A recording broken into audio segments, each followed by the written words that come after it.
প্রভু জগন্নাথ যুগে যুগে অধর্মের বিনাশ করে ধর্ম প্রতিষ্ঠা করতে নানা রূপে এই ধরাধামে আবির্ভূত হয়েছেন নারায়ণ। দাপর যুগে কৃষ্ণ অবতার রূপে জন্ম নিয়েছিলেন তিনি। দেহত্যাগ করার পর শ্রীকৃষ্ণ জগন্নাথ রূপে আবির্ভূত হলেন পুরীতে। কিভাবে শ্রীকৃষ্ণ থেকে জগন্নাথ হয়ে উঠলেন তিনি, আজ বলবো সেই কাহিনীর কথা। অর্থাৎ রথযাত্রার পূর্ণ লগ্নে আমরা জানব জগন্নাথ দেব অর্থাৎ নীল মাধবের কাহিনী। কুরুক্ষেত্রের যুদ্ধের অনেক দিন পর দ্বারকায় শ্রীকৃষ্ণ একদিন একটি গাছের নিচে বসেছিলেন। সেই সময় তার রাঙা চরণ দেখে পাখি ভেবে ভুল করে বান মারে এক জড়া নামে এক শবর। শ্রীকৃষ্ণের মৃত্যুর খবর পেয়ে দ্বারকায় ছুটে আসেন পঞ্চপাণ্ডব। তার মৃতদেহ সৎকারের পর অর্জুন দেখেন যে গোটা দেহটা পুড়লেও নাভিদেশ পুড়ছে না। তখন দৈববাণী হলো, ইনি সেই পরম ব্রহ্ম, একে সমুদ্রে নিক্ষেপ করো, সমুদ্রেই এর অনন্ত শয়ন। অর্জুন তাই করলেন। ঢেউয়ের মাথায় ভাসতে ভাসতে এগিয়ে চলা ওই নাভি লক্ষ্য করে পার ধরে ছুটে চললেন ওই শবর। এইভাবে দ্বারকা থেকে পুরী পর্যন্ত আসার পর সেখানে শ্রীকৃষ্ণকে স্বপ্ন দেখলেন শবর। তার স্বপ্নে দেখা দিয়ে শ্রীকৃষ্ণ বললেন, কাল ভোরে আমাকে তুলে নে, এখন থেকে তোর বংশধর শবরদের হাতেই আমি পুজো নেব। সেই থেকে নীলমাধব রূপে তিনি পূজিত হয়ে আসলেন শবরদের কাছে। এইভাবে বহুকাল কেটে যাওয়ার পর এলো কলিযুগ। কলিঙ্গের রাজা তখন মহারাজ ইন্দ্রদুম্ন। বিষ্ণুর পরম ভক্ত ছিলেন তিনি। শ্রীক্ষেত্রে একটি মন্দির গড়ে তুললেন, কিন্তু সেই মন্দিরে তখন কোনো বিগ্রহ নেই। একদিন তিনি জানতে পারলেন বিষ্ণুরই এক রূপ নীলমাধবের কথা। অমনি চারিদিকে তিনি লোক পাঠালেন। বাকিরা খালি হাতে ফিরে এলেন না বিদ্যাপতি। তিনি জঙ্গলের মধ্যে পথ হারালেন। তাকে উদ্ধার করে নিজের বাড়িতে নিয়ে এলেন শবররাজ বিশ্ব বসুর কন্যা ললিতা, এবং তারা বিয়ে করলেন। বিয়ের পর বিদ্যাপতি দেখলেন রোজ সকালে শবররাজ কোথাও একটা যান। স্ত্রীকে প্রশ্ন করে বিদ্যাপতি জানতে পারলেন যে জঙ্গলের মধ্যে একটি গোপন জায়গায় নীলমাধবের পুজো করতে যান বিশ্ব বসু। নীলমাধবের সন্ধান পেয়ে তাকে দর্শন করার জন্য জেদ ধরলেন তিনি। প্রথমে শবররাজ রাজি না হলেও পরে তিনি শর্ত দিলেন যে জঙ্গলের মধ্য দিয়ে বিগ্রহ পর্যন্ত তাকে চোখ বেঁধে নিয়ে যাওয়া হবে। চোখ বাঁধা অবস্থায় যাওয়ার সময় তিনি গোটা পথে সর্ষের দানা ছড়াতে ছড়াতে গেলেন।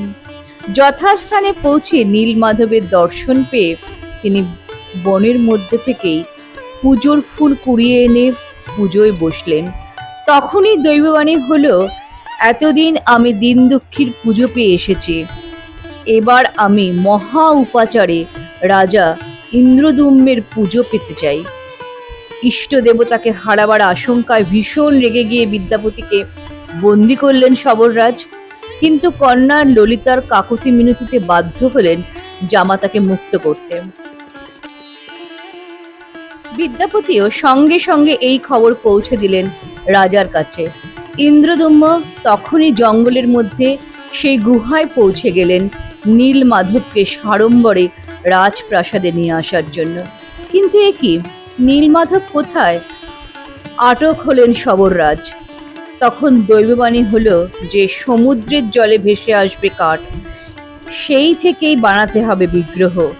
কিন্তু হাজার হাজার হাতি ঘোড়া সেপাই লোক লস্কর নিয়েও সমুদ্র থেকে তোলা গেল না সেই কাঠ। শেষে কাঠের একদিক ধরলেন শবররাজ, আর একদিক ধরলেন ব্রাহ্মণ পুত্র বিদ্যাপতি। তবে সেই কাঠ সমুদ্র থেকে তোলা গেল। মহারাজ তার কারিগরদের লাগালেন মূর্তি গড়তে, কিন্তু সে কাঠ এমনই পাথরের মতো শক্ত যে ছেনি হাতুড়ি সবই ভেঙে যায়। তাহলে উপায়? মূর্তি গড়বে কে? মহারাজের আকুলতা দেখে বৃদ্ধের বেশে হাজির হলেন স্বয়ং বিশ্বকর্মা। তিনিই গড়বেন মূর্তি, তবে শর্ত একটাই, 21 দিন পর্যন্ত তিনি নিজে দরজা না খুললে কেউ যেন তার ঘরে না আসে। শুরু হলো কাজ। ইন্দ্রদুম্নের রানী গুন্ডিচা রোজই রুদ্ধ দুয়ারের কান পেতে শোনেন কাটার শব্দ। 14 দিন পর হঠাৎ রানী দেখলেন রুদ্ধদ্বার কক্ষ নিস্তব্ধ। রানী মহারাজকে জানাতেই ইন্দ্রদুম্ন খুলে ফেললেন কক্ষের দরজা। ভেতরে গিয়ে দেখলেন বৃদ্ধ কারিগর উধাও। পড়ে আছে 3টি অসমাপ্ত মূর্তি। তাদের পা হাত কিছুই গড়া হয়নি। গর্হিত অপরাধ করে ফেলেছেন এই ভেবে দুঃখে ভেঙে পড়লেন রাজা। তখন তাকে স্বপ্নে দেখা দিলেন জগন্নাথ দেব। বললেন যে এরকম আগে থেকেই নির্ধারিত ছিল, তিনি এই রূপেই পূজিত হতে চান। সেই থেকেই শ্রী জগন্নাথ দেবের মূর্তি ওইভাবেই পূজিত হয়ে এসছে যুগ যুগ ধরে। মহাবিশ্বের প্রভু ভগবান জগন্নাথ উড়িষ্যার এক অনন্য দেবতা। অন্য কোনো অঞ্চলে তার মতো বিষ্ণুর রূপে পুজো করা হয় না। জগন্নাথ হিসেবে তাকে বলা হয় মহাবিশ্বের প্রভু, স্বর্গ পৃথিবী পালক, অর্থাৎ তিনি এই 3 জগতের পালনহার। তিনি ভগবান বিষ্ণুর অষ্টম অবতার ভগবান শ্রীকৃষ্ণের অন্যতম রূপ। জগন্নাথ বিষ্ণুর অনেক গুণাবলীর অধিকারী, যিনি ব্রহ্ম দ্বারা সৃষ্টি করা মহাবিশ্বের রক্ষক। জগন্নাথ দেব তার ভক্তদের জন্য সবসময় সদয়, করুণাময় এবং ধৈর্য সহকারে ভক্তদের প্রার্থনা শোনেন। তারপর তাদের অনেক রঙিন উৎসবের আনন্দ ও খাবারের সবচেয়ে সুস্বাদু নৈবেদ্য প্রদান করেন। জগন্নাথ একজন প্রতিরক্ষামূলক ও উদার দেবতা, এবং সেই কারণেই তিনি তার ভক্তদের কাছে অত্যন্ত প্রিয়। এটাই সত্যি প্রাচীন উৎসবের একটি মন্দির। এটি অনেক অস্বাভাবিক গুণের অধিকারী। প্রথমত, কৃষ্ণ জগন্নাথ, তার বোন সুভদ্রা এবং বড় ভাই বলভদ্র পুরীতে পুজো করা হয়। একমাত্র মন্দির যেখানে তার ভাই বোনদের সাথে শ্রীকৃষ্ণের পুজো করার ঐতিহ্য রয়েছে। তারপর গর্ভগৃহের আইকনগুলির অনন্য দেখায়, কারণ সেগুলি হিন্দু দেবতাদের ঐতিহ্যগত চিত্রের মতো নয়।